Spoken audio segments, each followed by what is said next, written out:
Bonsoir à tous, vous regardez le second entretien du mois de décembre 2020 pour la revue Militant. Je suis en présence de Monsieur André Gandillon, son rédacteur en chef. Bonsoir à vous, Monsieur Gandillon. Bonsoir Florian. Pour ce second sujet, donc le premier étant plutôt sur là où le Covid, celui-ci sera sur les États désunis d'Amérique, point d'interrogation.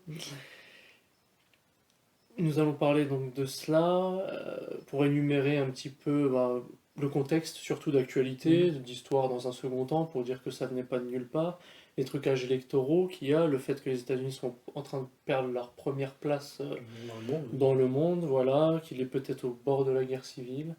Donc voilà, qu'est-ce que vous pouvez dire de ces élections encore en cours, pas terminées, conflictuelles?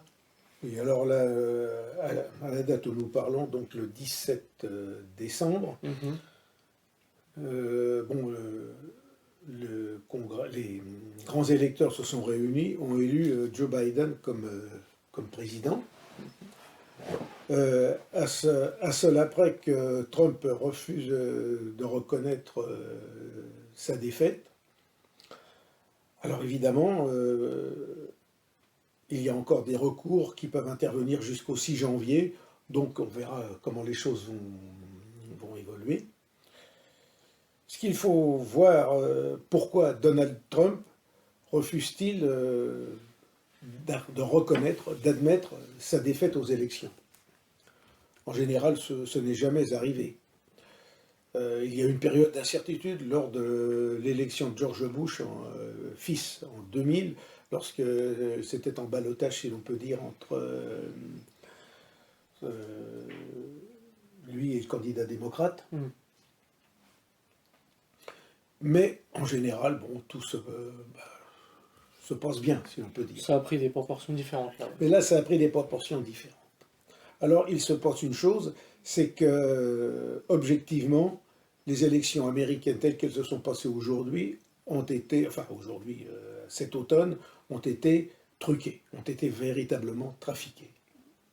Alors, ne prenons pas comme argent comptant cette bévue ou blague ou alors de Joe Biden qui avait dit nous avons organisé la plus grande fraude électorale jamais organisée au monde, dans une déclaration du mois d'octobre.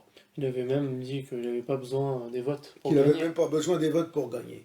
Alors, si nous prenons cette déclaration-là pour argent comptant, à la lettre, évidemment, l'aveu étant ce qu'il est, l'élection est truquée et Biden est immédiatement condamné. Et ça s'est matérialisé par la découverte du logiciel Dominion. Mais ça s'est matérialisé, oui, par le logiciel Dominion, qui est les comptes dans les postes un peu curieux. Alors, mais il y a alors si vous allez sur le site Trump France, vous avez comptabilisé sur des dizaines et des dizaines de pages toutes les fraudes relevées. Alors aux États-Unis, il faut bien dire, comme dans toute élection, il y a des fraudes. Le propre de la démocratie, c'est d'avoir la fraude à la base. Mais vous avez des fraudes plus importantes que d'autres. Alors si vous avez des fraudes qui ne modifient le résultat que sur 1 ou 2%, alors que vous avez une balance de 60-50, ça ne va pas changer le fond du résultat. Bon. Mais là, aujourd'hui... Elle était d'ampleur et donc elle s'est vue... Elle était d'ampleur et elle s'est vue. Par exemple, vous avez le soir même des élections, vous avez eu un blocage du décompte des élections pendant 1 heure. Trump était en tête, et quand on reprend les comptages, subitement, c'est Biden qui écrase Trump d'une manière incroyable. Bon, ce sont quand même des choses extrêmement bizarres. Vous avez par exemple des faits comme quoi, dans des bureaux de vote, on dit aux assesseurs démocrates, républicains, rentrez chez vous, ça y est, c'est fini, on ne peut plus rien faire, c'est bloqué. Et puis une fois que tout est terminé, les démocrates restent sur place, sortent de dessous des tables des valises remplies de bulletins de vote Biden, et puis sans la présence des assesseurs républicains, comptabilisent une forte victoire de Biden dans ces bureaux de vote. Chose extrêmement curieuse. Vous avez le vote par correspondance. le vote par correspondance, qui fait que du jour au lendemain, on vous déverse dans les bureaux de vote des sacs entiers. Alors, extrêmement curieux, vous avez des Sous sacs prétexte de entiers, Covid, d'ailleurs. sous prétexte de Covid, oui, donc les Ouais. démocrates auraient plus voté par correspondance que les républicains, des sacs Sacs entiers entiers. qui contiennent 100% de bulletins Biden et 0% de bulletins Trump. Statistiquement, ça ne tient pas la route. À la limite, vous devriez quand même en avoir au moins 10% Trump et 90%. Mais là, non, 0-0. La tête à Toto. Voilà. On a fait. Vous vous rendez compte que des morts, eh bien, sont ressuscités, ils sont allés voter. Évidemment, ils ne sont pas allés voter pour Trump, ils sont tous allés voter pour Joe Biden. Biden pourrait remercier les cimetières. Oui, c'est vrai. Oui, Biden. Par exemple, l'ancien champion de boxe, Joe Frazier, qui est mort en 2010 ou 2011, est allé voter pour Biden, évidemment. Ouais, logique. Voilà. Vous avez aussi alors, ce système informatique de comptabilisation des votes, le système Dominion, les machines à voter Dominion, qui là, on vous explique que sur une simple manipulation, on peut convertir des milliers de bulletins Trump en milliers de bulletins Biden. Ce qui est très facile dans les systèmes informatiques, il suffit que vous les programmiez pour... Et en plus, il fallait rentrer la date de naissance des gens, et de nombreux votes avaient eu 1900 piles, je crois. Voilà. Ils avaient même pas modifié les détails, Oui. quoi. Il n'y avait plus besoin. Quoi. Voilà. Donc, si vous creusez un petit peu le sujet, vous vous rendez compte que nécessairement, l'élection a été truquée. Et, chose extrêmement curieuse, ou plus curieuse ou encore plus suspecte, comme vous disiez à l'instant, lorsque vous avez des déclarations que veulent faire donc le candidat Trump lui-même et puis des personnes de son entourage, elles sont systématiquement coupées par les chaînes de télévision américaines, par les réseaux sociaux. En gros, il y a une véritable censure. Le président en exercice, une omerta, le président en exercice des États-Unis est interdit de parole sur les chaînes médiatiques états-uniennes. Ça fait plus de 4 ans, comme ça, qu'ils ont un chef d'État où la force médiatique est parallèle. Quoi. Voilà. Mais tout se passe comme si Trump, l'élection de Trump n'avait jamais été admise et que depuis 4 ans, il y a un interrègne dont il faut mettre fin au plus vite. En même temps, avec Hillary Clinton, on voit que ça a été un peu un accident électoral. Oui. Et là, ils n'ont pas trop envie de le subir. Voilà, ils ont eu un accident électoral en 2016 et bon, en 2020, c'est fini, terminé. Alors, il se passe une chose, c'est que Donald Trump n'est pas homme à se laisser faire et à s'écraser. On peut penser ce que l'on veut du personnage, mais c'est un battant. C'est quelqu'un qui a connu pas mal de déboires commerciaux dans sa vie et qui a toujours refait surface, et c'est un battant et qui n'est pas prêt de lâcher. Et donc il est un peu comme ça aussi en politique. Ouais. Et il est la même chose en politique. Alors on peut critiquer ses manières d'outlaw, un petit peu, d'hors-la-loi, ses manières de cow-boy ou autre, mais effectivement... Il y a un petit côté Jean-Marie Le Pen américain, un peu oui, provocateur. mais qui ne lâche pas, qui va au bout de ses opinions, qui va au bout de sa volonté. Et là, effectivement, ça dérange énormément. Alors, on a mis sur le dos de Trump l'affaire comment dire, de l'aide russe, du soutien russe occulte. On lui a fait des procès, il a même failli, il a subi une procédure d'impeachment, donc de destitution, qui évidemment n'a pas abouti, mais tout cela, au fil des ans, ça lui a empoisonné sa mandature. Et là, aujourd'hui, eh bien, nous avons affaire à cette histoire de trucage des élections. De recomptage. De recomptage des élections qui sont interrompues, au point que même aujourd'hui, il y a des pressions qui sont faites sur les juges, des pressions qui sont faites sur les juges, sur leurs familles. Sur les États républicains qui veulent recompter. Sur les États républicains. Je crois qu'il y a eu quand même déjà un mort dans le lot. Oui, il y a déjà. Pour récupérer le logiciel Dominion en Allemagne, il y a eu 5 militaires aussi. Donc ça rigole pas, quoi. Il y a vraiment des morts. Oui. Et le logiciel Dominion, d'ailleurs, qui est abrité dans des locaux de la CIA. Aussi, oui, c'est vrai. Quand même étonnant. Ouais, découvert même en France qu'il y avait des locaux de la CIA à Nice. Oui. En réaction, enfin, ça sort, pouf, comme ça, d'un coup. D'un coup, comme ça, oui, voilà. Et alors, toutes ces choses-là étaient déjà plus ou moins annoncées dès l'été, qu'il y aurait Enfin, il y avait tout un système de fraude qui pouvait être mis en place et qui était mis en place. Donc les gens étaient informés et Trump lui-même en était informé. Et c'est pour ça qu'il a dit que même bien avant les élections, qu'il n'était pas prêt À céder la place. à céder la place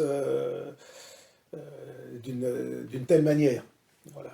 Alors aujourd'hui, il lui reste encore la possibilité de faire intervenir, le fera-t-il, de faire intervenir l'armée pour saisir les logiciels et faire des rencontres. Alors ça, nous Oui. allons voir ce qui va se passer. Parce que pour l'instant, il y en a qui perdent un peu espérance là-dessus. Pour Voilà. ceux qui le soutiennent, le recomptage est mis en difficulté. Par contre, ce qui peut rester, il y a aussi la Constitution qui, a priori, le défend. La Enfin, Constitution. sur le fond, ne le Sur le défendrait. fond, oui. Et la loi martiale. Et la loi martiale qu'il pourra instaurer. Alors évidemment, on pourrait dire que c'est Trump qui fait le coup d'État, alors que le coup d'État, il est fait dans les urnes par les démocrates. Parce que Biden est le représentant du mondialisme le plus pur, si j'ose dire, Voilà. avec des guillemets. Puis, Et que lui veut le confinement oui. dès le mois de février. On voit que c'est. Ah oui, Biden, lui, Applique le Great Reset. applique le Great Reset, donc le fameux grand remaniement dont nous avons déjà parlé Dans la précédente vidéo. vidéo. Un peu comme Macron et voilà, Trudeau actuellement. Un peu quoi. comme Macron, Trudeau, Et d'autres oui, pays. et d'autres pays, même aujourd'hui l'Allemagne et les Pays-Bas qui reconfinent les gens. Ouais, toute l'Amérique latine, même. toute l'Amérique C'est vrai que latine c'est aussi, voilà. très global. Oui. Donc la situation est extrêmement tendue, au point que des États comme le Texas ont menacé de faire sécession avec d'autres États en disant que parce que les plaintes qui ont été faites contre les élections, le trucage des élections par des États eux-mêmes, pas uniquement par Trump, mais par les États eux-mêmes, ont été rejetées par la Cour suprême, qui a dû vraisemblablement subir des pressions. Et ils ont dit, puisque c'est comme ça, nous voulons faire sécession.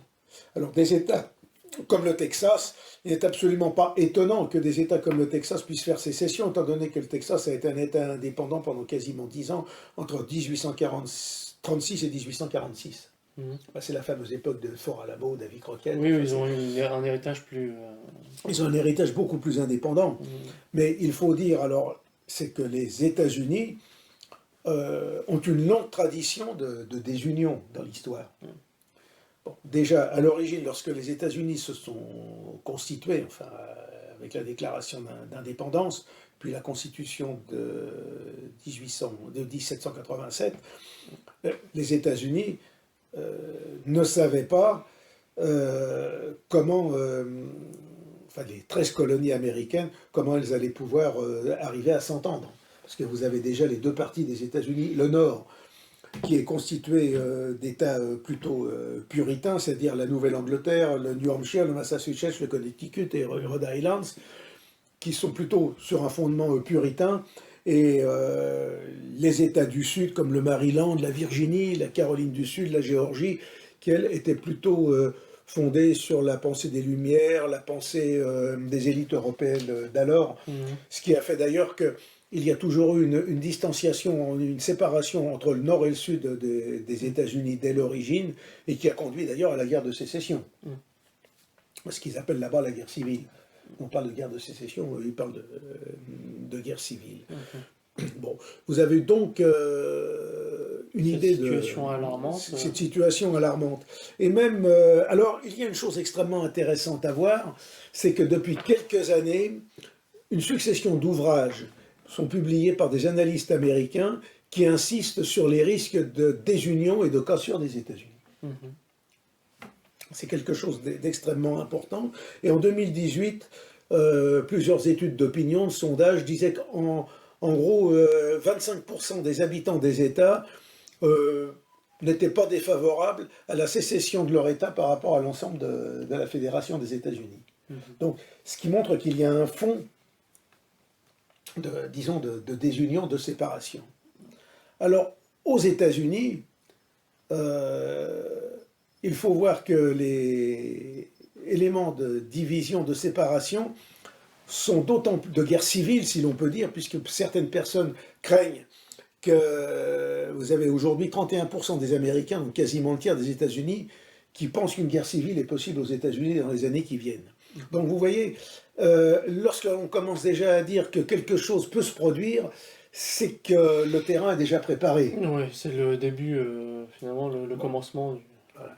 Et le fond de l'affaire vient de ce que les États-Unis ne constituent pas une nation homogène, comme elles avaient pu le faire même avec les WASP, donc un peuple blanc, disons chrétien, à dominante protestante, même s'il y a eu beaucoup de catholiques qui sont venus par la suite, notamment les Irlandais et puis les Italiens.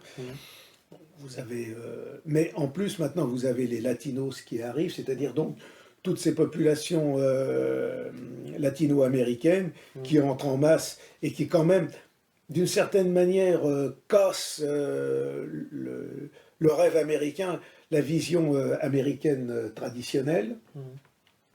Et surtout, le fait que la classe politique des États-Unis, aujourd'hui, est comme chez nous en France, contre le peuple.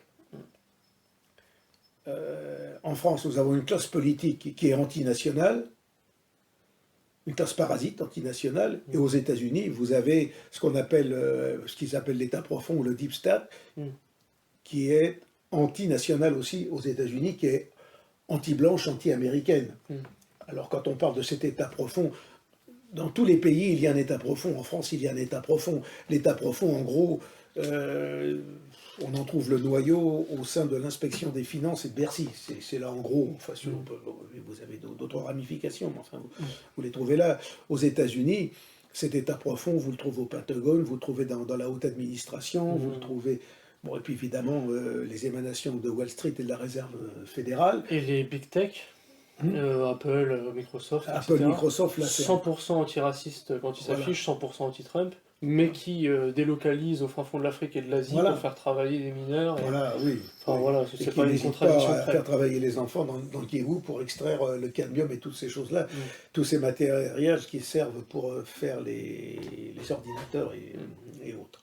Et aux États-Unis, donc, cet État profond a été progressivement conquis, notamment depuis Roosevelt, par ces mondialistes, ces gens qui ont une vision de créer un État mondial pour éviter les guerres, parce que ça remonte dès l'origine, pour éviter les guerres, créer un État mondial, donc il n'y aura plus de nationalistes, on évitera les guerres, les gens sont tous frères, on mélange les peuples entre eux, donc il n'y aura plus de guerre. C'est en gros le fond de l'idée. Et là-dessus, vous avez eu le judaïsme politique qui est venu se greffer en disant, eh bien nous allons imposer une vision mondialiste avec, disons, la spiritualité juive qui gouvernera le monde, étant donné que nous sommes le peuple prêtre du monde. Enfin, en gros, c'est cet esprit qui domine, en gros. Et évidemment, il gouverne contre le peuple américain. Donc vous avez une partie de la population, notamment certaines classes supérieures, la plupart des classes supérieures, qui sont en faveur de cette vision mondialiste, et vous avez le peuple américain, le peuple blanc américain, auquel s'adjoignent évidemment une partie des autres minorités qui refusent de disparaître. Lorsque vous prenez l'élection américaine, alors vous avez d'un côté, bon, en gros, même si Trump n'est pas un nationaliste au sens où nous l'entendons, que c'est un sioniste, en gros, il est le champion de l'Amérique blanche traditionnelle.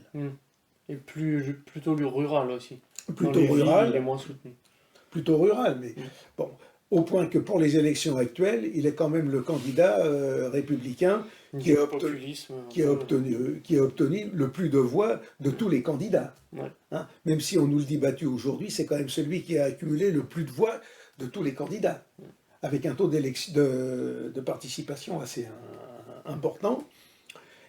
Et même, comme il avait relancé l'économie américaine avant la crise sanitaire en cours, il a eu les voix de beaucoup de latino-américains et aussi de noirs, parce qu'il a redonné du travail et les gens ont la reconnaissance, je dirais pas du ventre, mais la reconnaissance du travail accompli par le président en place. Il a protégé un peu les classes moyennes aussi comparé aux autres. Il a protégé les classes moyennes par rapport aux autres. Mais en gros, Trump, c'est en gros le candidat de cette Amérique traditionnelle face à l'Amérique bobo, l'Amérique, disons, des classes ouvertes, soi-disant, sur le monde, comme on a chez nous, toutes ces classes supérieures moyennes qui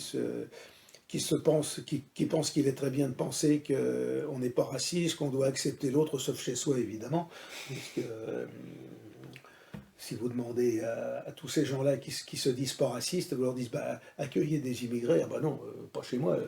Bon, c'est une devanture, oui. C'est une aventure, mais enfin voilà, mais c'est un état d'esprit. Mm. Tu aimeras ton prochain comme toi-même. Ah non, non, non, moi j'aime mon lointain comme moi-même, mais le prochain, non. Parce que c'est plus difficile à faire en toute chose.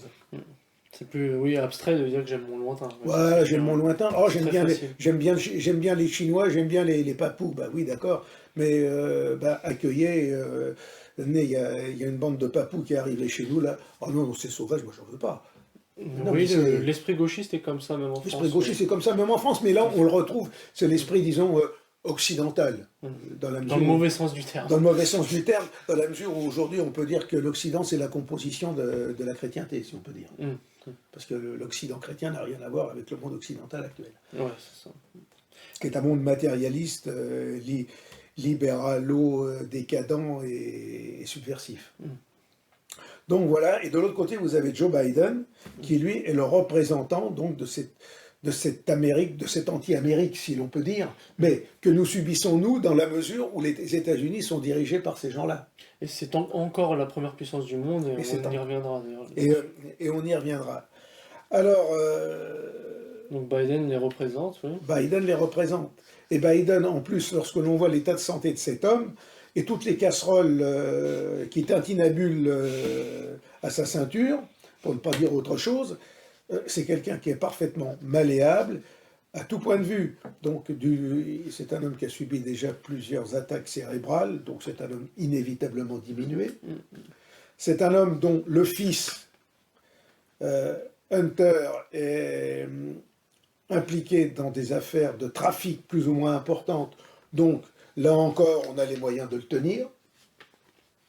Vous avez des juges aussi à la Cour suprême qui ont été... On parle de toutes ces choses-là, mais même des juges nommés par Trump qui ont des casiers, des antécédents personnels qui font qu'ils sont tenus aussi.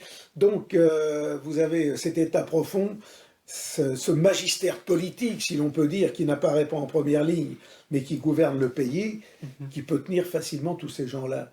Et vous avez... on peut penser que si Biden a des problèmes de santé à l'avenir, la véritable personne à voir aujourd'hui, c'est pas Joe Biden, mais c'est Kamala Harris, sa vice-présidente, qui est un compendium de tout le magma ethnique qui puisse exister à travers le monde. Et alors, bon... C'est joliment dit au moins. Voilà, donc c'est sûr, s'il arrive un problème, ce serait peut-être cette Kamala Harris qui deviendrait la première femme présidente aux États-Unis. Et alors, nos auditeurs, nos téléspectateurs, si l'on peut dire, nos vidéastes pourraient dire, et les Juifs là-dedans? Alors évidemment, Donald Trump est sûrement le président le plus sioniste que les États-Unis n'ont jamais eu.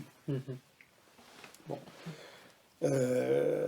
Mais Joe Biden n'est pas mal non plus. Bon, outre que le fait que sa vice-présidente, dont je viens de parler, est mariée à un juif, Joe Biden lui-même est quelqu'un qui aussi a un côté judéophile très prononcé.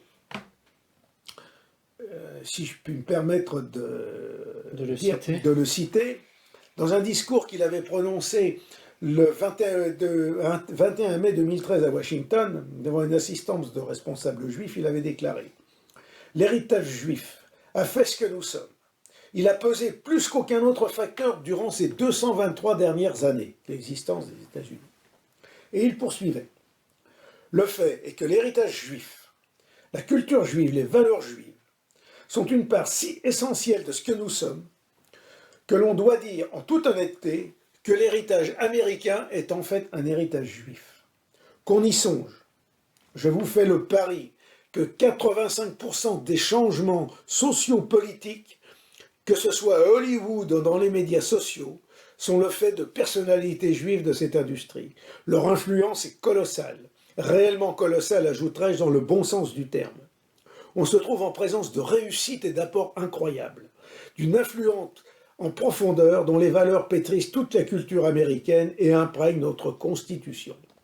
Alors, Ça, je l'ai repris de Jennifer Epstein, d'un article intitulé Biden, Jewish Heritage in American Heritage, donc l'héritage juif dans l'héritage américain, paru dans Politico du 21 mai 2013. Nous, on a la version courte qui est celle de Valls disant que c'est l'avant-garde de la République, mais là, c'est un peu plus Voilà, précis. oui, en France. Et Oui. il en fait l'éloge, donc il n'a pas trop de problèmes, mais c'est vrai que si on le constate simplement, c'est du complotisme là, à ce Voilà. stade. Et je citerai même comment dire, un article de Walter Kerr, ou Walter Kerr, enfin, je sais, enfin, moi je prononce à l'allemand, qui a été prix Pulitzer, et qui disait dans un article du New York Times du 14 avril 1968, il s'est produit depuis la Seconde Guerre mondiale, aux États-Unis, une sémitisation progressive de la sensibilité américaine. L'esprit cultivé en Amérique en est venu dans une certaine mesure à penser comme un juif. On le lui a appris, il était prédisposé à l'apprendre. Après les comédiens et les romanciers juifs, on a eu les critiques, les politiciens, les théologiens. Or, les critiques, les politiciens et théologiens ont pour vocation de transformer les façons de voir. Donc, autrement dit, donc là je cite l'état d'esprit général des États-Unis, mais quand vous voyez le propos de Biden, il n'en cède en rien à Trump en matière de soutien à l'État d'Israël et aux Juifs. Alors peut-être que, comme il a nommé parmi son entourage une Palestinienne, peut-être qu'il y a des gens qui vont aller dans un sens plus pro-palestinien que Trump, s'il est mis en place, mais les Juifs n'ont absolument pas L'intention de... à s'inquiéter Non. en, en quoi que ce soit. D'ailleurs, à l'époque, Biden avait tellement parlé de l'importance des Juifs dans les États-Unis que certains membres de la communauté juive avaient trouvé qu'il en faisait trop. Voilà. Donc voilà, c'est pour répondre par anticipation à ceux qui nous écouteraient à propos de la question juive. Oui, voilà, certains juifs s'en sont inquiétés, et il y avait un certain Jonathan Chait dans le New York Magazine de mai 2005, du 22 mai 2013, pardon, qui disait, Biden, qui était alors sénateur, disait « il va trop loin ». Il était vice-président d'Obama et disait « il va trop loin ». Bah oui, quand même. Donc dans ça, il en fait presque autant que Trump, d'ailleurs. Voilà. Les personnages sont à peu près Mais, parallèles dans cette catégorie. voilà. Mais le gros problème aussi, c'est que Biden, arrivant aux affaires, peut relancer des guerres à travers le monde, ce que Trump avait évité. Parce que lorsque vous regardez, Trump n'a déclenché aucune guerre. Oui, c'est ce qu'il voulait. D'ailleurs, il s'en faisait un point d'honneur, il l'a appliqué. Voilà. Trump, l'anti-interventionnisme. C'est l'anti-interventionnisme, il n'a lancé aucune guerre. On peut dire que Trump, à part quelques morts, bon, par l'achèvement des conflits en cours, n'a provoqué aucune mort. Tandis que là, nous risquons de devoir relancer les attaques contre la Russie. D'ailleurs, aux États-Unis, l'establishment, l'oligarchie politique pense que le premier danger pour les États-Unis avant la Chine, c'est la Russie. Donc il faut abattre la Russie. C'est la vieille idée de contenir la Russie, leur plan de l'État central. Ça remonte aux vieilles doctrines géopolitiques du début du XXe siècle. Et ils n'ont rien changé à la matière. Après, depuis le 11 septembre, il y a aussi le Moyen-Orient qui peut être ciblé, dont l'Iran. Il y a aussi l'Iran. Alors Trump voulait abaisser l'Iran, mais en fait ça a été un très mauvais calcul, parce qu'en déchirant l'accord qui avait été signé à l'époque d'Obama en 2015 à propos de l'Iran s'étant senti libéré de toute contrainte et de tout accord, à bon droit d'ailleurs, a relancé ses centrifugeuses et est encore plus près aujourd'hui de la fabrication de la bombe atomique qu'il ne l'était avant. Mais là encore, on peut dire que je ne vois pas pourquoi on interdira à l'Iran d'avoir la bombe atomique, alors que le Pakistan voisin l'a, qu'Israël l'a, et au nom de quoi peut-on empêcher un État de l'avoir, d'autant plus que c'est un facteur d'équilibre. On s'en est bien rendu compte, si Saddam Hussein avait eu la bombe atomique, il n'aurait pas subi l'invasion et l'élimination physique qui a été la sienne en 2003. Et c'est d'ailleurs pour ça qu'un certain Kim Jong-un l'a parfaitement compris en Corée. Il s'est doté de la bombe atomique. Comme ça, aujourd'hui, il est à peu près à l'abri de beaucoup de tracas. Oui, c'est un argument géopolitique de poids, C'est il un faut argument croire. géopolitique et c'est peut-être aussi la raison pour laquelle on ne veut pas que l'Iran l'ait. L'Iran est une puissance extrêmement importante. L'Iran, c'est 80 millions d'habitants, même s'il y a d'énormes problèmes au sein de l'Iran, si l'on peut critiquer le régime, s'il y a pas mal de problèmes qui se posent, l'Iran est une puissance majeure au Dans la Proche-Orient et en région. Asie centrale, enfin disons, dans ces régions-là, et effectivement, ça peut être un danger pour Israël. Enfin, les Israéliens, à mon avis, l'instrumentalisent, car l'Iran, depuis Cyrus, a toujours été un pays relativement pacifique. Relativement.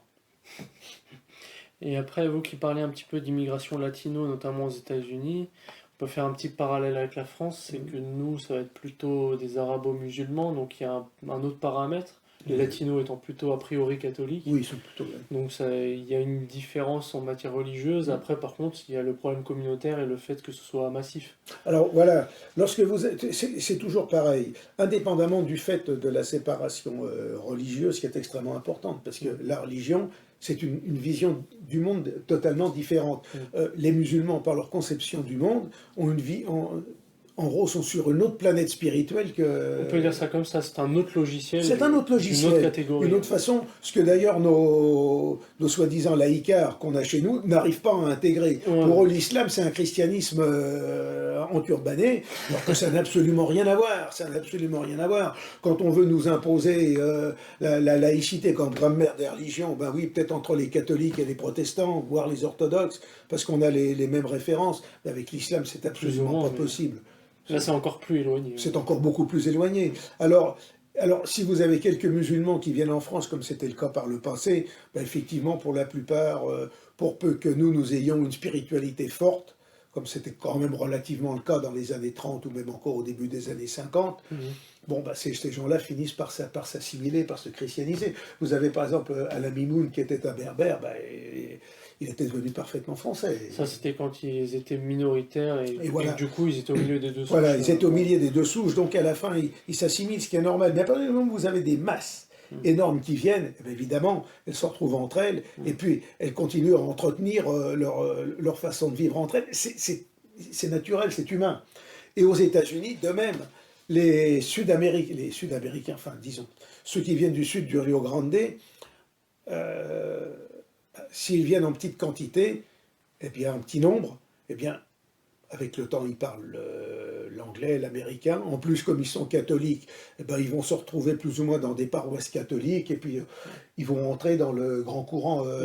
Sur 2 générations, un sur peu 2 atteindre la classe générations. moyenne, et après, ils ressemblent un peu aux autres, même si à Voilà, l'origine, c'est pas... au début ils habitent dans des quartiers pauvres ou autres, et puis après, devenant classe moyenne, ils finissent par rejoindre, disons, la classe moyenne américaine, et c'est parti. Aujourd'hui, ça existe toujours, certes, mais il y a de telles masses de latino-américains qui viennent s'installer aux États-Unis, bien que ces gens-là finissent par vivre entre eux, dans des quartiers entre eux, par entretenir le parler espagnol, Oui, avec le leurs castillan, idiomes. le castillan, et pour un certain nombre, ils ne voient pas la nécessité d'apprendre l'anglais, enfin, ou l'américain, puisque l'américain devient de moins en moins le parler anglais, si on peut dire la langue de Shakespeare. Et là, vous avez véritablement une masse de population qui est en train de se constituer, notamment dans le sud des États-Unis, qui fait qu'en gros, on pourrait presque dire que c'est une revanche de la colonisation espagnole sur la colonisation anglaise, puisque tout le sud des États-Unis appartenait à l'empire colonial espagnol, que ce soit la Californie, que ce soit le Nouveau-Mexique, l'Arizona ou le Texas. Et que, Même Los Angeles, les anges, oui, ah oui, là, Los Angeles, oui, Sacramento, tout ça, oui. toutes ces villes-là, bon, n'ont pas des noms anglo-saxons. Donc vous avez toute cette masse de population qui se constitue. Bon, vous en avez qui commencent à remonter déjà vers le nord avec des îlots de population. Même dans le nord-ouest des États-Unis, dans la région de Portland ou dans l'Oregon et l'État de Washington, vous en avez un certain nombre qui s'installent. Vous en avez aussi qui remontent dans la Nouvelle-Angleterre, donc dans le couloir de la côte Est, là. Mais essentiellement, le reste de la population latino-américaine se fixe dans le sud. Et là, Vous avez donc une coupure naturelle qui est en train de qui est en train de se faire. Ces gens-là maintiennent leur tradition, leur façon de voir, leur façon de faire, leur façon de penser. Déjà, en plus, du point de vue ethnique, ce sont des gens mélangés d'Amérindiens. Oui. Donc, nécessairement, ça se retrouve. Ça se retrouve dans la façon d'être, la façon de vivre. Et un WASP, un anglo-américain, de lui-même, n'ira pas nécessairement vers ces gens-là. Mais ce sera moins naturel. Ça Alors, sera beaucoup moins naturel. par rapport à nous, du coup, bon, il y a l'islam en moins, comme on disait. Oui. Par contre, la France ne paraît pas aussi déstabilisée à l'heure actuelle. Il y a Non. comparé aux États-Unis, où là, ça pèse niveau, pas seulement racial, ethnique, mais même au niveau de cette élection, de cette séparation des rues, des villes. Des rues, des villes. Enfin, C'est extrêmement important. Des lieux ruraux. Voilà. Et vous avez donc Deux camps qui se dessinent un peu. deux camps qui se dessinent. Mm. Et vous avez aux États-Unis une proportion de gens de plus en plus importante, je ne parle pas de latino-américains, mais de gens ancrés dans leurs États qui revendiquent la séparation d'avec les États-Unis. Oui, les États fédéraux qui deviennent de plus en plus des régionalistes, quoi, presque. Et voilà, oui, qui demandent que les pays se séparent, quoi. Voilà. On vous dit, alors là, je disais tout à l'heure, je parlais de livres. Alors, il y a un livre d'un certain David French, intitulé Divisés, nous sombrons, nous coulons. Eh bien, alors, il expose la possibilité de sécession des États-Unis à partir d'une sécession ou de la Californie ou de la sécession du Texas. Du Texas. Et effectivement, quand vous regardez la Californie, par son PIB, par sa façon d'exister, si on la sort des États-Unis, elle devient la 5e puissance économique du monde, devant la France. Donc c'est extrêmement important. Ah oui, ça rappelle un petit peu la Catalogne en Espagne, qui, comme c'est la région la plus puissante économiquement, si elle met à part, oui, ça pose des problèmes. Et voilà. Bon, vous avez aux États-Unis, alors, je lis un sondage de 2017 dans le Vermont qui s'était déclaré indépendant entre 1777 et 1791. Vous avez 20% des habitants du Vermont qui pensent que l'État devra envisager de quitter pacifiquement les États-Unis et de devenir un État indépendant, une république indépendante. Vous avez la Ligue du Sud qui s'est créée en 1994, qui veut créer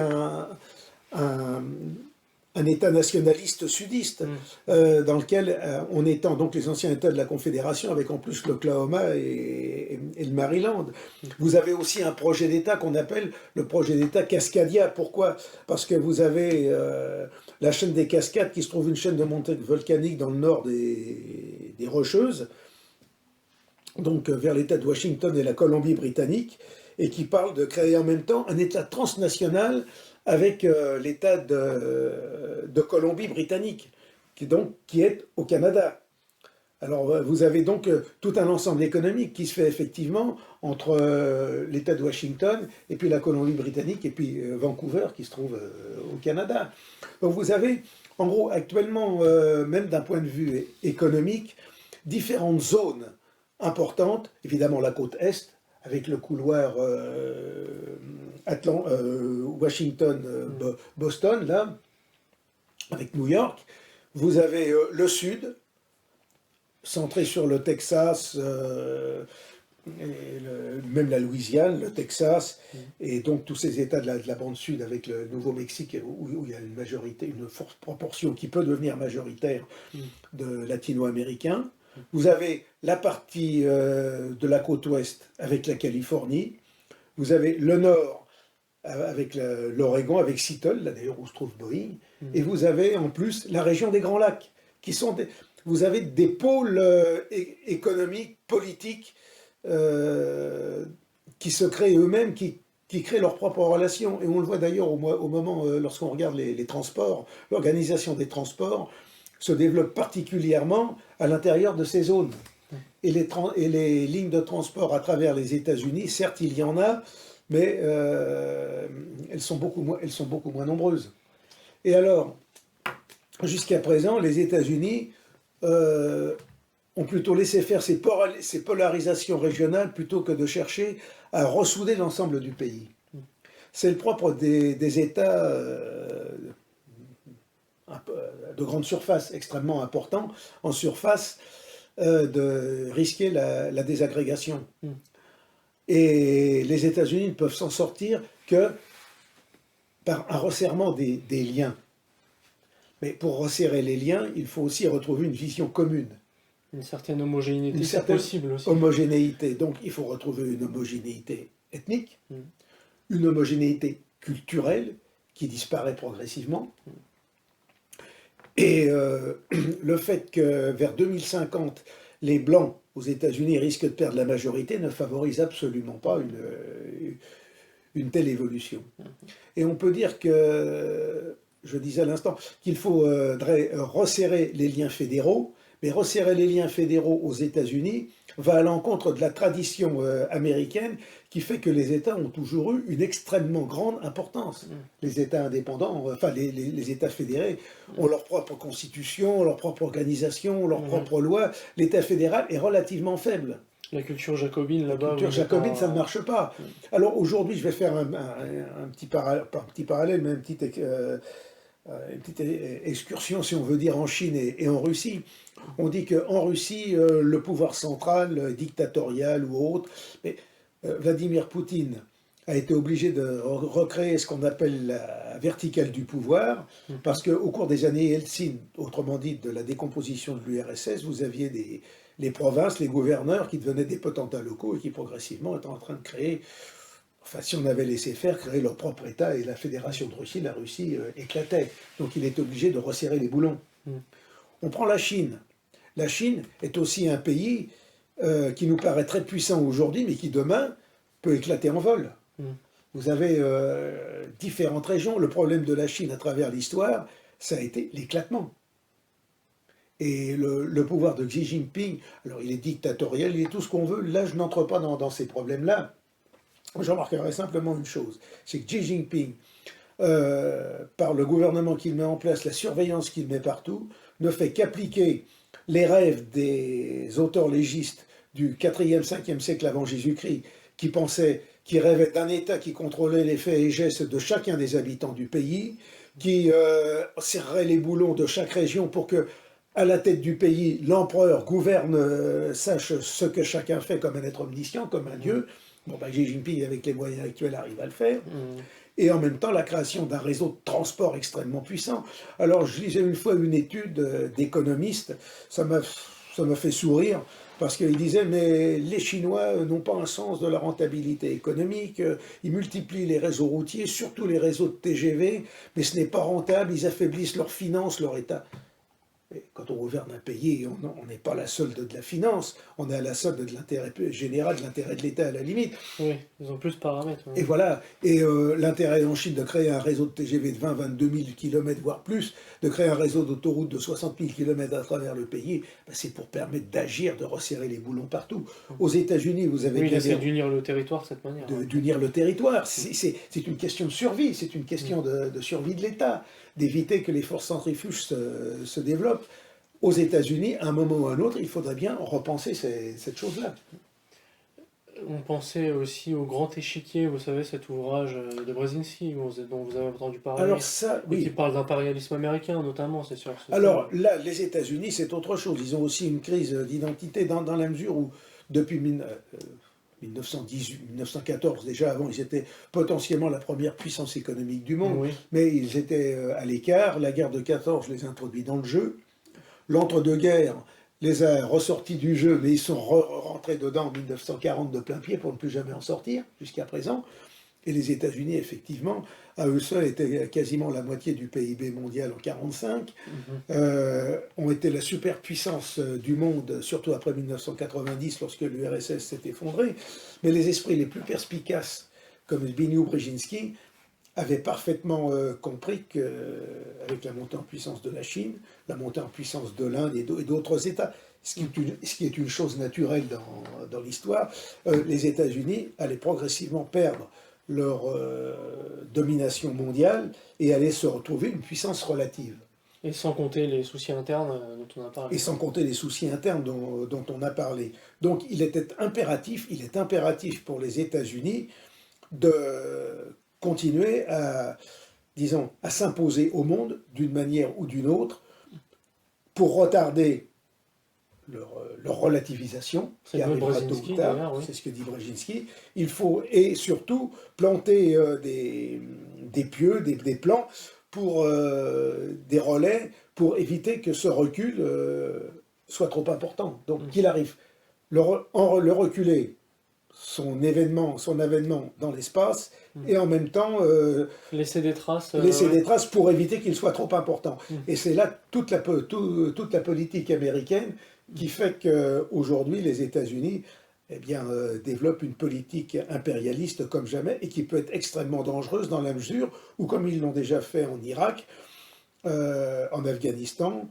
veulent déclencher des guerres préventives à travers le monde pour justement préserver le plus longtemps possible leur position, sachant que diviser pour régner permet à celui qui détient le pouvoir d'espérer le garder encore un bout de temps. Ça, c'est vrai que c'est un ouvrage essentiel aussi pour comprendre la géostratégie, outre que ce Great Reset tout récent. Là, et voilà.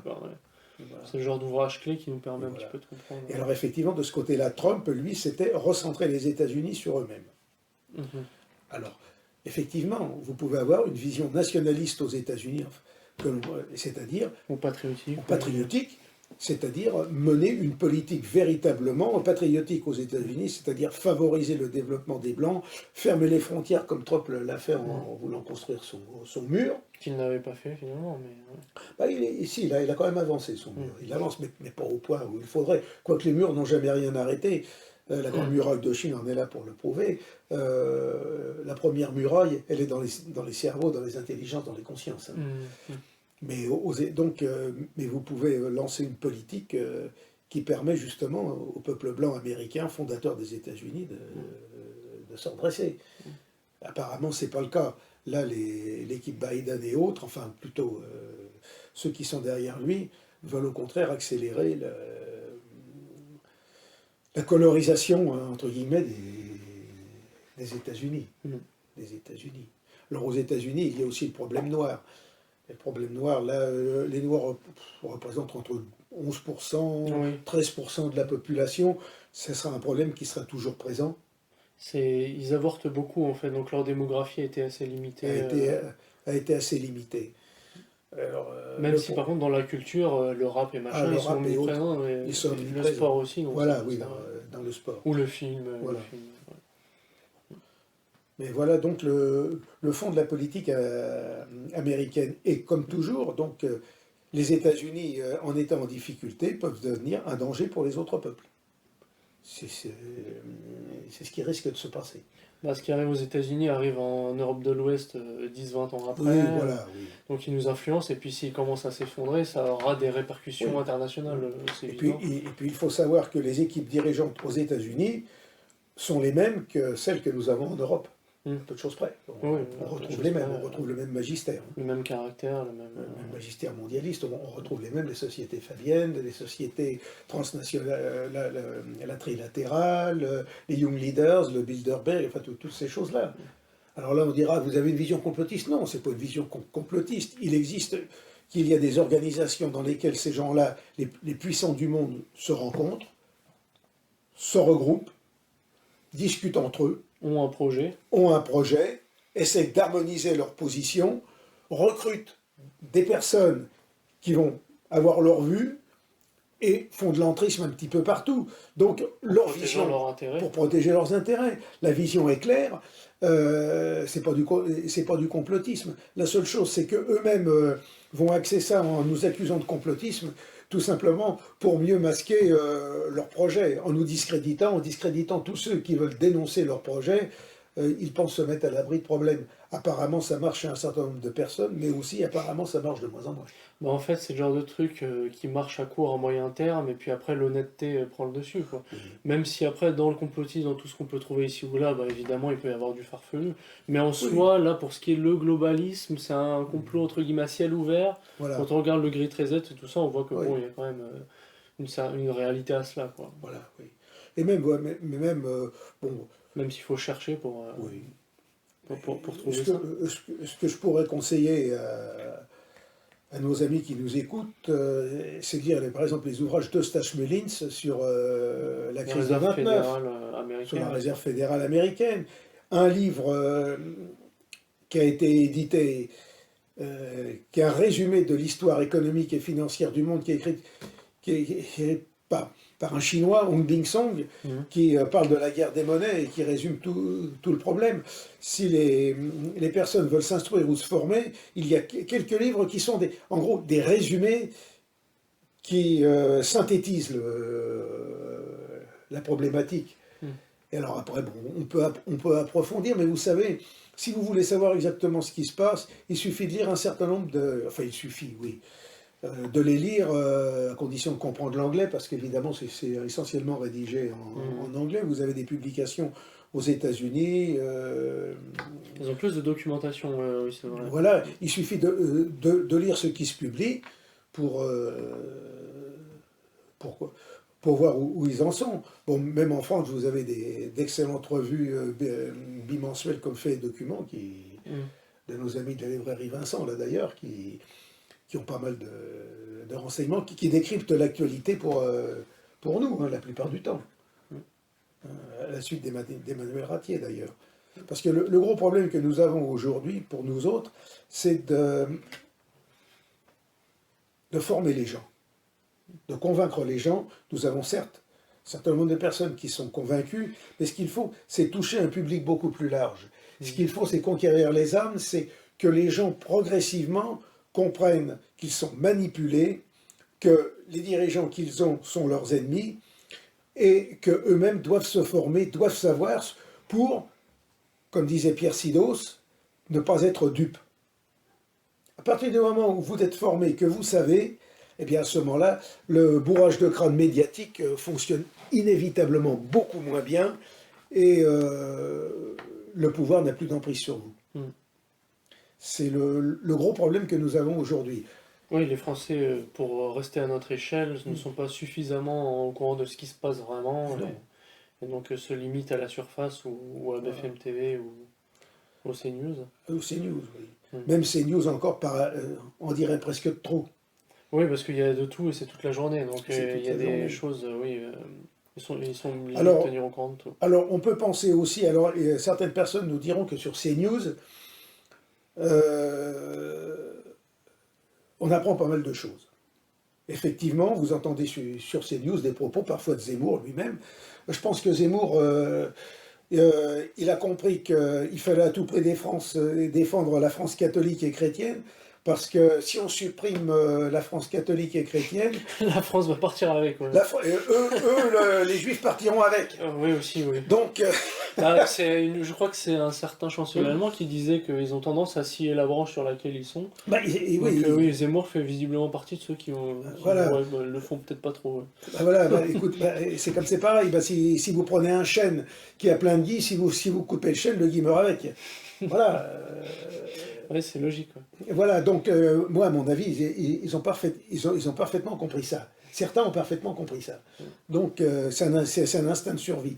Mais pour en revenir, effectivement, il y a des propos sur CNews, mais il faut voir aussi une chose, c'est que il ne faut jamais dire que nos ennemis, les ennemis de notre civilisation, sont des imbéciles, sont des gens souvent très très intelligents.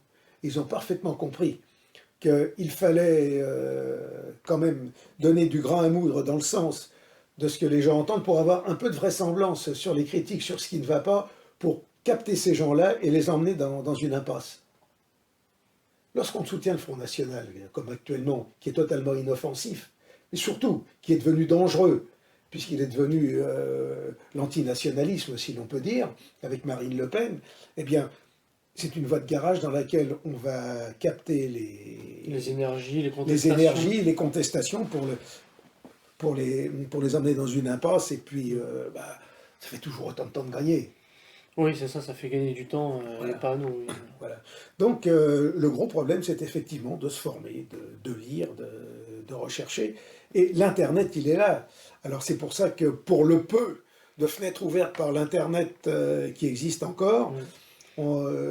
eh bien, Profitons-en, oui. on en profite. Le- D'autant plus que la guerre contre nos canaux d'expression devient de plus en plus importante. Mm. La fameuse loi Avia de Laetitia Avia, qui avait été retoquée par le Conseil constitutionnel, comme on pouvait s'en douter, a été jetée par la porte, et puis elle rentre de nouveau par la fenêtre de l'Union européenne, qui est en train de la réintroduire d'une autre façon. C'est ça.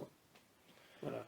Donc le numérique, pour l'instant, nous profite aussi à nous, malgré tout. Et oui, c'est vrai que tant qu'il y a la petite fenêtre, il faut en profiter. Et seulement, il ne faut pas se faire de... Enfin, il ne faut pas désespérer, parce que le système est tellement instable qu'au fur et à mesure qu'il se déstabilise, il y a des fractures qui se font un petit peu partout. Hein.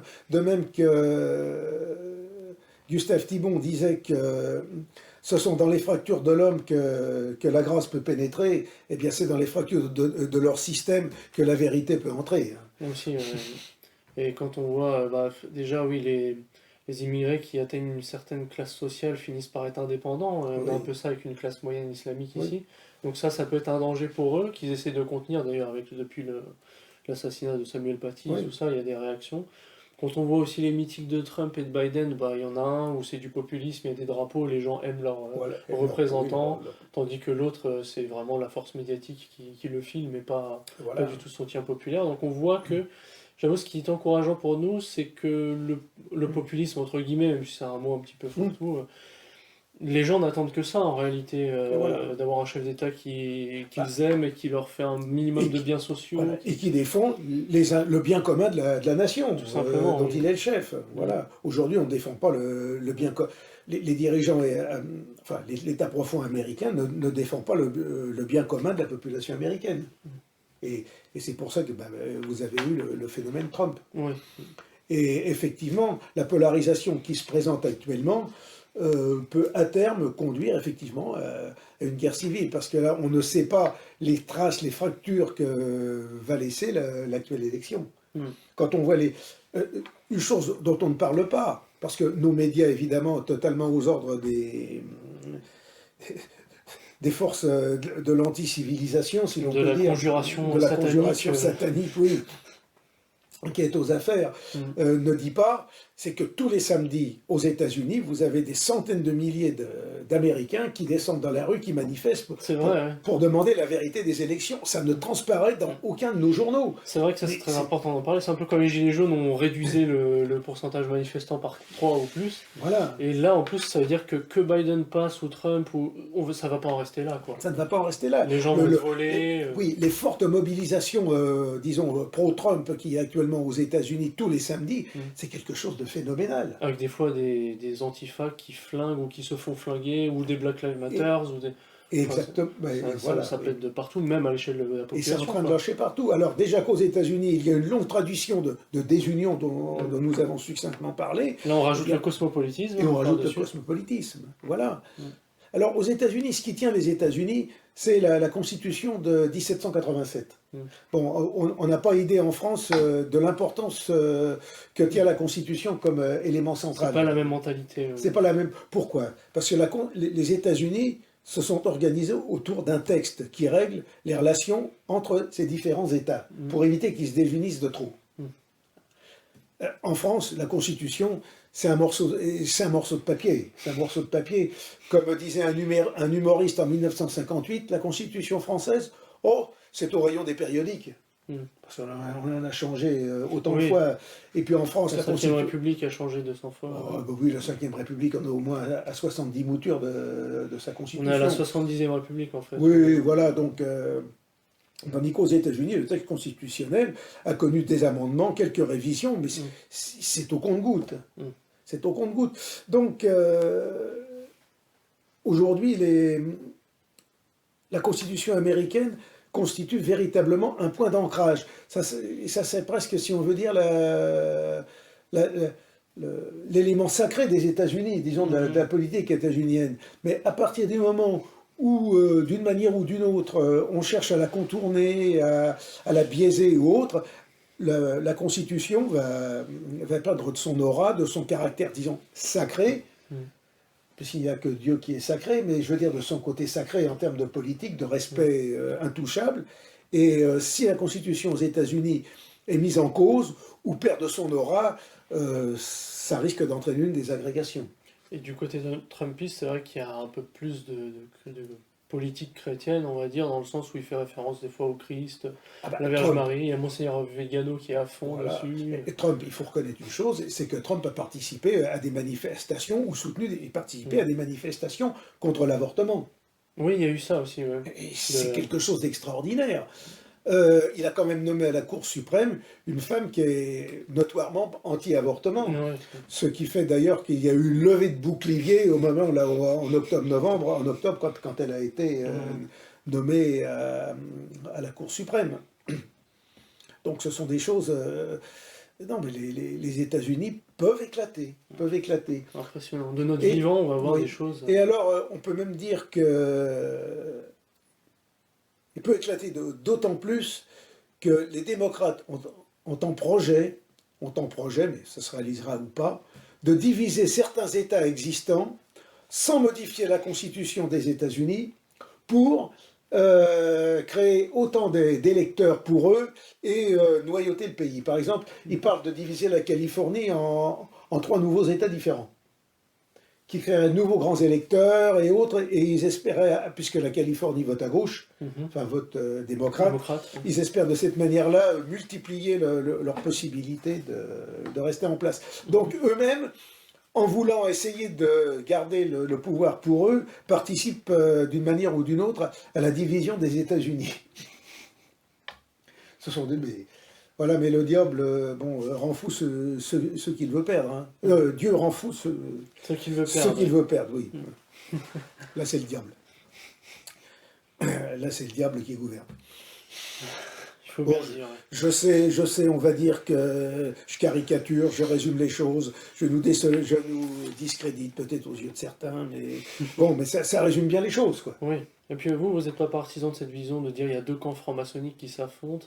Vous avez plutôt une vision où le bien commun prédomine et c'est ça qu'il faut viser. Il y en a l'un qui participe plus que l'autre à ça, même avec ses imperfections. Oui, voilà. Oui. Qu'on mentionne d'ailleurs. Voilà. Donc, le problème des États-Unis, aujourd'hui, est là. Mais le problème, c'est la survie du monde blanc. Aux États-Unis, comme chez nous. Oui, c'est pour voir plus largement les choses, d'autant qu'on a les mêmes problématiques pour le coup. On a les mêmes problématiques. L'Europe de l'Est plus préservée, curieusement, par le communisme et ce qui s'est passé après. Mais l'Europe de l'Est a les mêmes problèmes démographiques que nous autres. Aussi, c'est vrai, oui. Même si ils mettent en place des politiques natalistes, contrairement à nous. Par exemple, la Russie actuellement est loin du compte. Ouais. Elle n'arrive pas à... Oui. Bah, c'est ça que ça prenne dans les mentalités. Alors en Russie aujourd'hui, ça serait bien pire s'il n'y avait pas eu les mesures natalistes mises en place par Poutine. Mais ça ne suffit pas pour redresser les choses. Je pense que pour redresser les choses, il faut que les peuples reprennent conscience en eux-mêmes, retrouvent une conscience de race, parce que là, et quand je parle de race, c'est pas la race uniquement au point de vue sanguin, c'est la race, c'est un état d'esprit, c'est un enfermement dans une tradition, dans une façon d'être, évidemment, un continuum ethnique aussi. Mais la race, ça existe. De ce point de vue-là, ça existe, et il faut que nous retrouvions notre conscience de race, il faut que nous retrouvions notre fierté d'être blanc, d'être européen, d'être chrétien, d'avoir plus de 2000 ans d'histoire derrière nous, et le seul moyen d'y parvenir, c'est tout simplement de retrouver la maîtrise du pouvoir chez nous. Et aux États-Unis, d'une certaine façon, Trump y a participé, même si évidemment... Mais vous savez, on pourrait presque dire qu'avec les sionistes, si les juifs n'étaient que sionistes et ne s'occupaient de rien d'autre, on pourrait peut-être encore arriver à s'entendre. La seule chose, c'est que le sionisme n'est qu'un aspect du judaïsme. Oui, et puis eux, c'est aussi ce qui leur fait penser que le nationalisme, c'est bien pour eux et pas pour les autres Et aussi. voilà. Donc Voilà. ça pose un nombre incalculable de problèmes. Ça, quoi, voilà. Mais c'est vrai qu'il y a le messianisme, le shoatif, il y a plusieurs thèmes Voilà, c'est compris ça, dans c'est le... ça. Et le Talmud surtout, quoi, qui est la base de leur Ah bah, principe. le Talmud, c'est tout à fait autre chose. Mm. Ça s'est bon, on en a déjà parlé, mais le Talmud, ça se constitue en réaction contre le christianisme. Mm. Oui, parce que ce sont des écrits rabbiniques post-chrétiens, Voilà, donc voilà, anti-chrétiens. On pourrait presque dire que c'est une marque de l'orgueil humain, plus spécifiquement de l'orgueil juif. J'ai toujours pensé que les grands prêtres, au moment de la venue de Jésus, savaient très bien qu'il était le Messie. Mais seulement s'ils reconnaissaient que Jésus était le Messie, ils perdaient leur pouvoir. Et ça, c'est grave de perdre leur pouvoir. Oui, parce que là, il y avait une vérité trop universelle universelle pas assez pour eux, tribale. Et pas assez tribale, et eux, ils perdaient leur pouvoir. Et donc, il fallait d'une manière ou d'une autre Oui. faire cesser le scandale, si on peut dire. Oui, parce que dans le christianisme, bon, c'est un langage spirituel, mais Voilà. du coup, il n'existe ni juif ni païen, Ni ni juif, ni etc. païen, mon royaume n'est pas de ce monde. Ouais. Après, nous, chrétiens, savons aussi que la réalité naturelle ne disparaît pas. Voilà. Par la conversion, on reste un peuple particulier. Ah, et mais tout bien ça. sûr. Mais voilà, au point de vue de la vérité religieuse, bon, ouais. Non, mais le christianisme, au contraire, lui, il infuse les cultures. Il leur Oui. permet de se révéler à elles-mêmes. C'est ça. Voilà. C'est ce qui montre d'ailleurs son universalité et sa vérité. Et qui démontre que nous avons raison, dans le sens où, même si on est aussi pour l'universalité, on n'est pas contre les nationalismes. Et nous, Français, nous voulons défendre notre pays. Nous comprenons que quelqu'un qui n'est pas français, voire pas européen, qui a sa nation, l'aime et la défend aussi. L'aime et la défend aussi. Mais moi,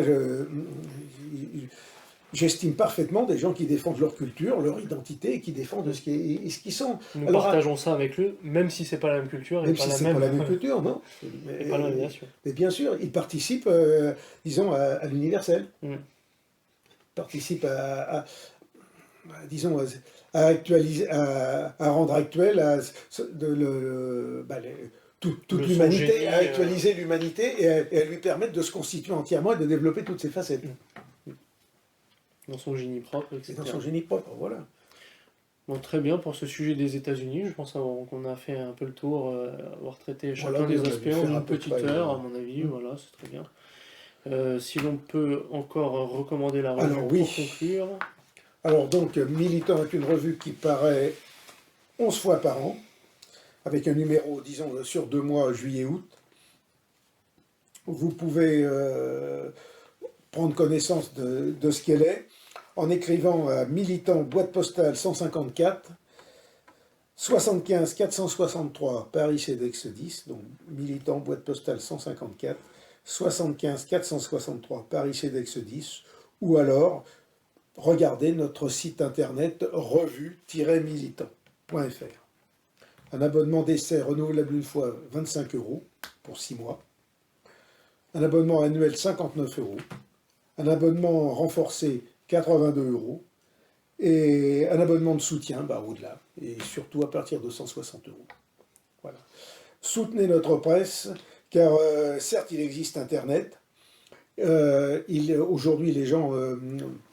nous-mêmes aimons bien regarder, être spectateurs, avoir des vidéos, entendre des propos, à lire des brèves. Mais ce que nous essayons de faire dans notre presse, c'est de faire des articles de fond qui peuvent servir de référence, qui peuvent toujours être consultés. Et si ces journaux disparaissent, cela affaiblira inévitablement notre combat. C'est une structure sur laquelle il faut compter, se cantonner pour la faire survivre. Et donc au plaisir de vous revoir, tant que vous n'êtes pas pour la prochaine fois vacciné, censuré, interné, confiné, Voilà. et autres joyeusetés. Et autres joyeusetés du même genre. Voilà.